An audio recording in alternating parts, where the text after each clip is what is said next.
Pozdrav i dobrodošli na kanal Okusi prirode. Danas nešto drugačija tema nego inače, ali vjerujem da će mnogim biti od koristi. Malo ću se pozabaviti osnovnom pripremom za upotrebu trimera i onim što nam često zadaje muke dok radimo s njim, a to je namotavanje silka. Pretpostavljam da su mnogi od vas često proveli više vremena namotavajući silk nego što su kosili travu, ali taj problem ćemo jednostavno riješiti kroz nekoliko minuta. Osim ovog problema postoji još jedan čest problem, a to je kad trimer neće da upali, pogotovo pri prvim proljetnim radovima. Tu većinom i nije u pitanju neki kvar, kad još pritom znate da kad ste ga ostavili da je uredno radio. Najčešće se radi o nepravilnom rukovanju i zato prije odlaska kod majstora možete i sami uraditi neke stvari. Motori trimera su jako osjetljivi na proceduralne greške, pa ću i tu reći par riječi. Nije preporučljivo koristiti gorivo od prošle godine i ostavljati pun rezervar od trimera. Prije samog paljenja potrebno je upumpati gorivo u karburator, a to ćete uraditi pritiskanjem pumpice koja se nalazi ispod karburatora. Kada to uradite, obavezno provjerite saug, to je mala poluga koja se nalazi kraj karburatora i njegova je uloga da povećava količinu goriva kada je trimer hladan kako bi lakše upalio. On prije paljenja mora biti zatvoren i u prvih nekoliko sekundi poslije paljenja ili kada osjetite da će trimer upaliti, on se mora otvoriti. Kada se trimer tokom rada ugrije, saug više ne trebamo dirati, odnosno zatvarati. Ako trimer i dalje neće da upali, ne treba biti uporan s pokušajima paljenja. Možemo provjeriti još jednu stvar, a to je svjećica.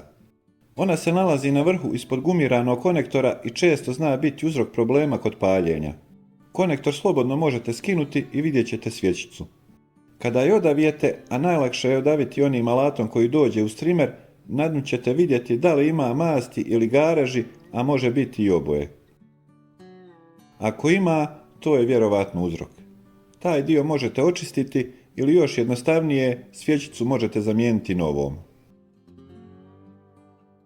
Ako na svjećici ima previše masti, u pitanju je nepravilna mješavina goriva. Namotavanje silka često zna biti problem, pogotovo kad se naopako namota pa neće da se izvlači tokom rada. Ovo se najviše odnosi na one manje glave za trimer ili one koje nemaju unutrašnji provodni kanal. On je tu s razlogom i to da u velikoj mjeri olakša posao. Međutim, mnogi koji koriste i ovakve glave koje imaju kanal, ne koriste ih na pravi način i rastavljaju ih svaki put prilikom namotavanja i gube mnogo vremena na promjenu silka, ali to uopće nije potrebno. Iako je i mehanizam za skidanje glave, odnosno sastavljanja, veoma jednostavan. Sa strana imate dvije rupe i na nekim glavama postoji strelica gdje se uvlači silk, a na nekim ne i sasvim je svejedno.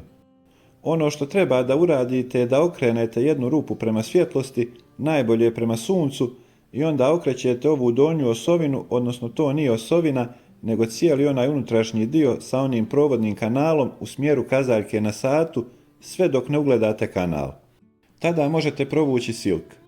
Ako nemate dovoljno svjetlosti da vidite unutra, onda jednostavno možete okretati ovaj donji dio po jedan klik, opet u smjeru kazaljke na satu i poslije svakog klika pokušati uvući silk.